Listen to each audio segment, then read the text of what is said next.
the same thing para naman sa Twisted Minds because Moscow din naman ang hihintayin nila. Pero nakita natin yan ng first match. That's quite the combination na ginawa ng ilan sa ating mga teams to make this happen. But this is gonna be the first game of the second series. We're talking about possible redemption para sa Team Falcons or possible repeat of history na ginawa ng Twisted Minds during the first round na nagkita sila. This is gonna be game number 1. Ganda nung ginawa nila nung first meet-up.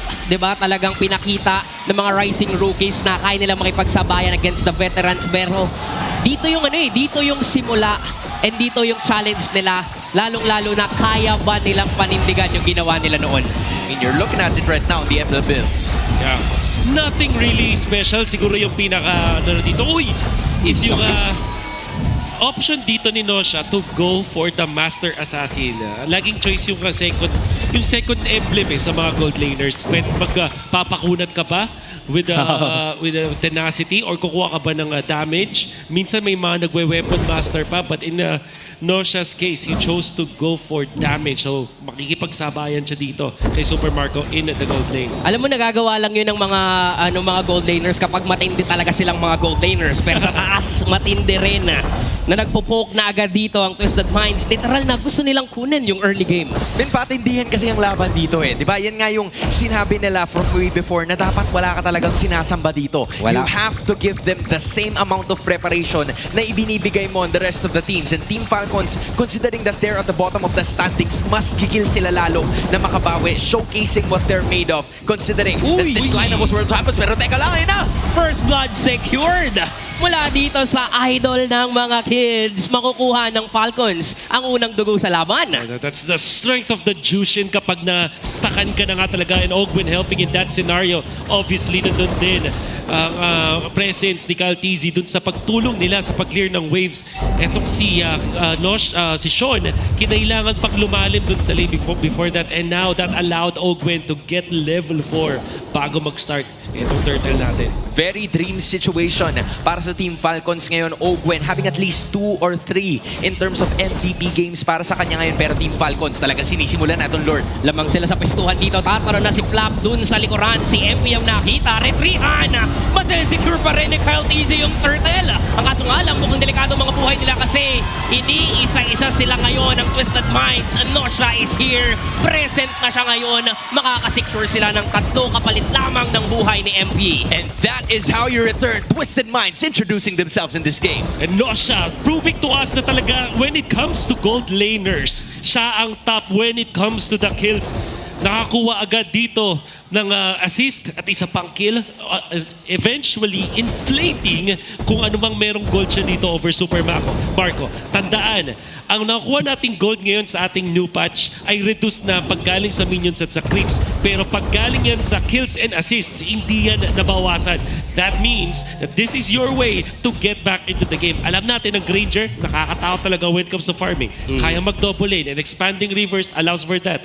Pero kung makakuha dito si Nosha ng tuloy-tuloy na kills at assists, makakahabol siya in terms of gold. You know, no wonder na sobrang dami nating team fights na nakikita ngayon in the current patch, right? Usually, all of these teams, especially pag nasa Pilipinas ka, they're very calculated. They wait for those risks to happen. Pero ngayon minsan pag may nasisipat ka, that's 30 extra gold. Tapos pwede mo nang banatan hanggat maaari. Lalaban ka kaagad, magpapakita agad actually yung mga roamers ngayon para sila din pumaldo, hindi lang yung mga gold laners. Kaya yung ginagawa dito ni Ogwin, walking CCTV talaga. And yun yung strength ng isang Grak against a Kalea, na si Kaloy naman on the other hand, na gusto niya kasi makasurpresa at makagulat. Yeah.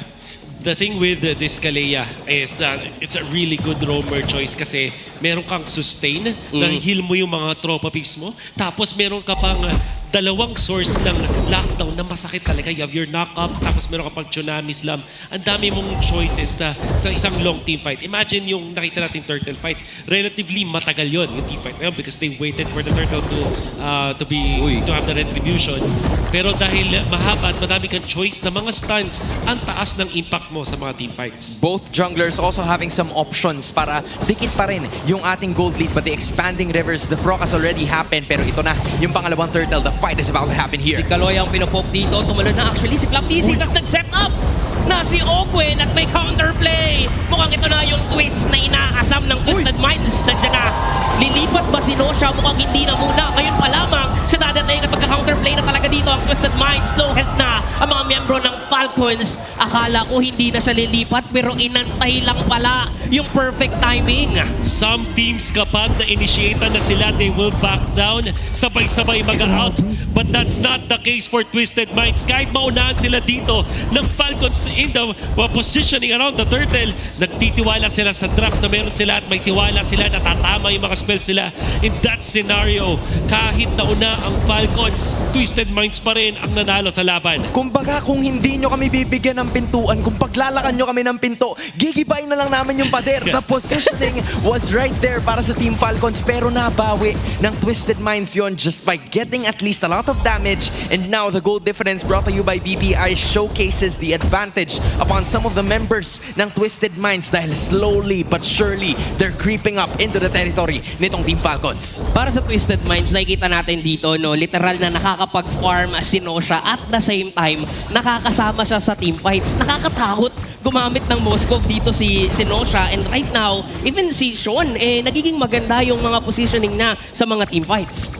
Right from the start, I have to say, itong si Super Marco, he's quite, really leaning towards that lane position. It's been Nosha na hyperactive upon joining those team fights. And I think yun yung rason kaya ka magkakaroon talaga ng Moskov. You try to be involved as much as possible para dumikit ka dun sa gold advantage. Na-mention yung pwestuhan.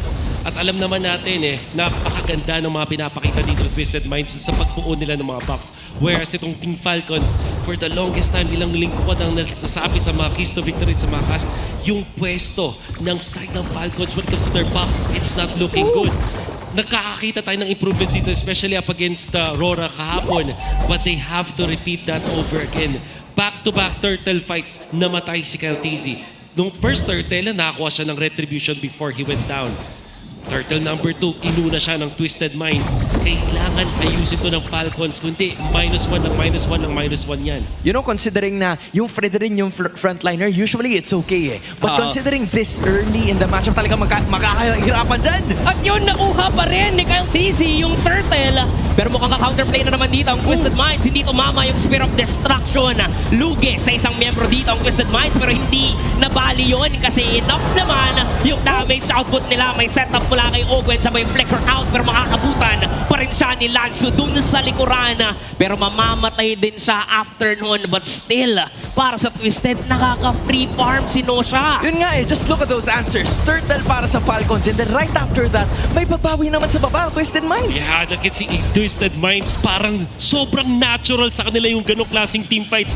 Lanzu jumping to the backlines, tapos habang sinimulan nila yung turtle fight, sinimulan din ni Nosha yung pag-split push niya doon. Hindi nga siya sumipat dito. Tingin ko added factor din yun para sa Falcons. Hinihintay nila yung sibat coming out from Nosha kung di nila alam kung pupunta ba dun sa laban o hindi. At syempre, ang sobrang notable dyan.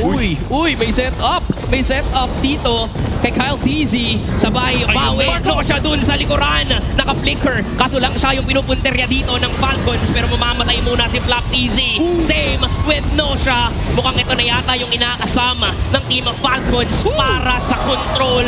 Free hit si Super Makmak. Killing spree na siya ngayon, and that is a clean wipeout secured para sa Falcons. No one left para sa Twisted Minds, and this is a chance para sa Falcons na kumuha palalo ng lupa. And a most notable na minimension natin kanina is yung box. This time, finally, Falcons. Napakaganda ng pagkakapwesto ng kanilang mga pyesa. You can see Flap Tizzy going for shot immediately. Pero, nung nakita nilang tumama yung sibat ng Falcons, immediate yung reaction nila. Nag-grouping up together. Talagang nahabol ko yung isa't isa. Saving etong si Few at si Super Marco.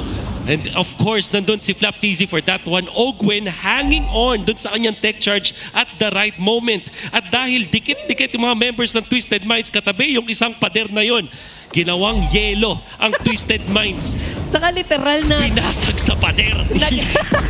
naging bodyguards din yung mga frontliners dito ng Falcons. Meron namang aksyon, meron namang laban. Si Lanzo muna yung mamamatay dito sa side ng Twisted Minds. Merong appraiser shot mula kay Kaloy. Mamamatay na siya ngayon. At si Sean, low health na rin siya. Lalayo na muna ang Twisted Minds, and Falcons pwede na nilang kunin yung Lord. They're looking to solo the situation ngayon at wala na silang iba pang nakikita because the Baksha is away. Pero nandoon sa taas itong Sinosha para kahit papaano may trade, but this is gonna be a major win para sa Team Falcons as they get a Lord para mas lalo pang mapaigting ang kanilang kalamangan. Pero teka lang, Sinosha na naman! 3 versus 1.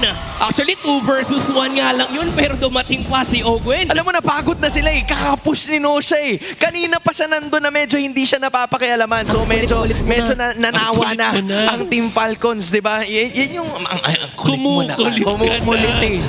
And actually, kung gusto kong balikan, kung meron pang konting speed boost from the expanding rivers, again, after ma-retry or makuha ng mga neutral objectives, meron ka pang 30-second window afterwards. Hindi lang siya nadagdagan dun sa mga, yung laki ng river mismo, pero pati yung duration ng river flow tumataas na rin. So, that could have been the reason why Nosha was punished during that moment. But it seems like Falcons, naging handa na sila this time. At titignan mo na ulit yung positioning. Ito yung pinaka-importante kapag utility jungler ang choice kung saan mo ilalagay yung mga heroes mo. That's very important. Now 5.2k gold lead for Falcons. They are gonna be knocking on the doors of Twisted Minds. That's gonna be the conceal. Flap TZ kind of using there, pero mapapaliktad pa yata ito. Tsunami Slam against Flap TZ. Ka-counterplay dito ang Twisted Minds. Kaso lang, enough yung tankiness na meron dito ang Falcons. Pero makakatalon si Lansu sabay gamit ng Spear of Destruction ni Nosha. Mukhang sila naman yung mag-ahabol dito against Falcons. Free hit lang si Sean, free hit lang si Nosha. Pero hindi nila alam, free hit din si Super Makmak. Triple yung masesecure niya. At ngayon, lalayo na rin mismo ang Twisted Minds kasi sobrang free hit na si Super Marco. 80 stacks na yung Skypiercer niya. Nagkahitan yung dalawa, men. Isipin mo, Nosha, Super Marco. Nasa likod lang sila ng kuya nila. Sige kuya, baratan mo, baratan mo. And in the end, wala naman masyado nangyari except for those gold laners getting their kills. They get the kills but they did force out yung mga battle spells. Yun naman din yung importante dito. As Ogwen had to use his, nandun din si Few. On the other side, si Nosha lang naman yung nagpa-flicker doon. Of course, si Lanzo, importante pa rin yan. So you would expect etong dalawang teams natin na hindi muna kukulit kapag pagdating dito sa may neutral objective natin, which is the Lord number 2.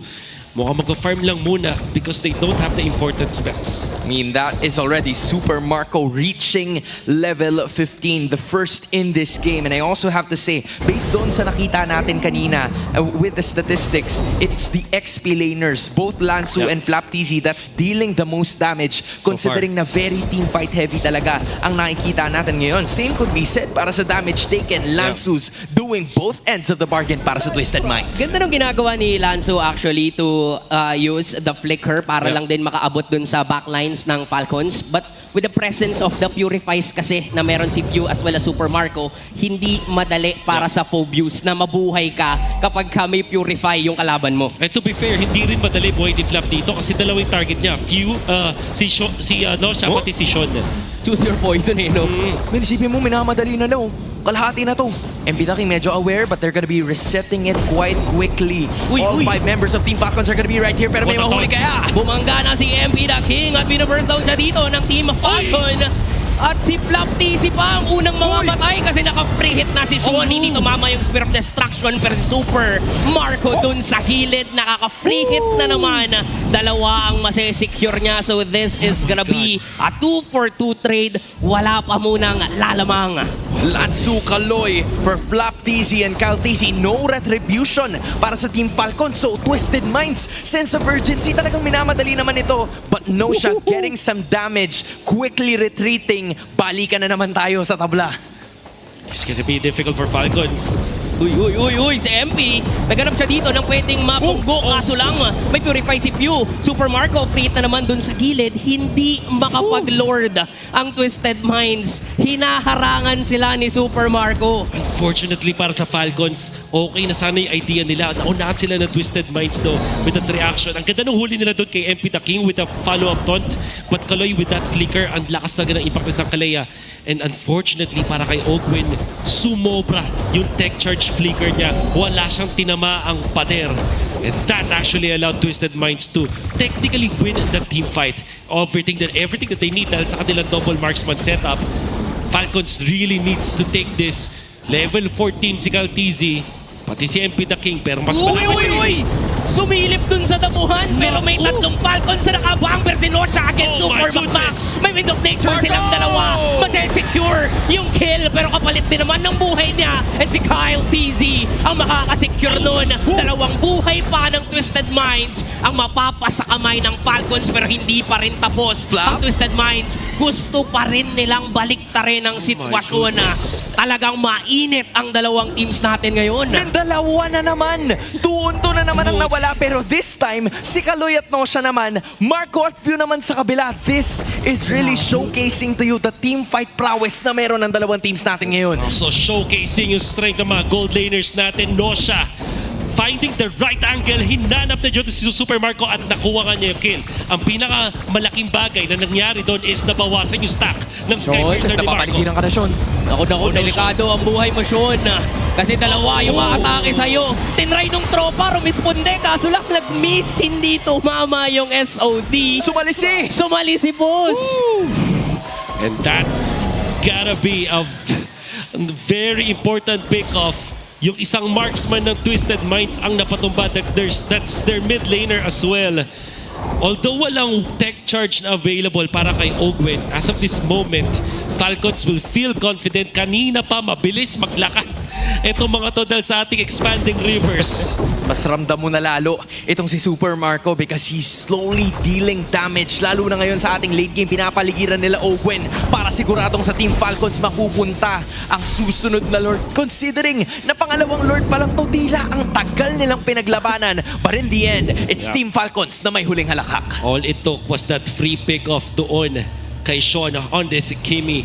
Kanina pa ako nai-impress dito sa pwestuhan ni Sean kasi hindi siya nahaabot ni Flap. 0-4 and 15 ito si Flap TZ kahit tinatry niyang unahin dito yung ating Kimi dahil dun sa flicker at dahil sa magandang position ditong ni Sean. Uy. Tama. Nakita natin 7 out of kanyang 10. serve. Pero dahil dun sa pick-off na yun, nakakuha ng Lord. Ogwen, Falcons.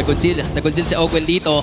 Pero wala lang, nag-conceal lang harap-harapan. Sila para medyo malapit pero si MP yung napili nilang baratan ngayon. At makakatalon lang din naman kahit na merong padera.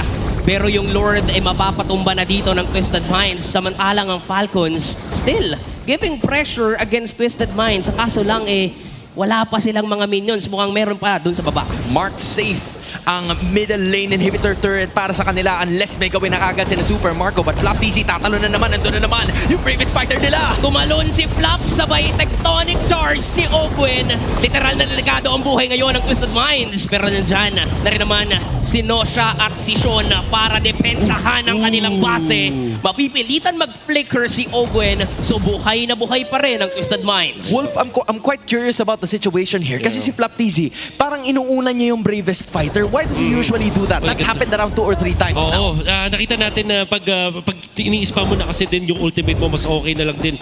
Kasi mas mahalaga naman yung stun, yung improved na stun mo afterwards. Di ba nababago yung mga spells mo as this lapu-lapu? Wala kang pakialam dun sa big ultimates or whatsoever. Mas mahalaga yung utility na mo from extra dashes, CC immunity, and that follow-up stun. Set up para sa Twisted Minds. Nabalibag na nga si Ayun Flap na! TZ pero nakita Ayun sa na! gilid. Si Nosha pero buhay pa rin siya dito. Wow! Kasi nandun yung tropa niyang si Sean. Free hit lang sila. Kung sinong nasa harap ay 4-3. pwede nang bigyan. Dalawa na yung makukuha. At makakasecure ng tatlo. Si Sean ngayon gusto pa yata ng maniac. Super Marco naman nag-free hit lang. Kaso lang nakuha na ni Nosha yung kill. Pero that is going to be an advantage para sa Twisted Minds. Nasimulan yun ng Twisted Minds. Sean with another position strike to take the lead. What a good initiation coming out from Twisted Minds, knowing na walang flicker doon si Ogwen. Pwede nga talaga silang lumaban. They had the battle spell resource advantage.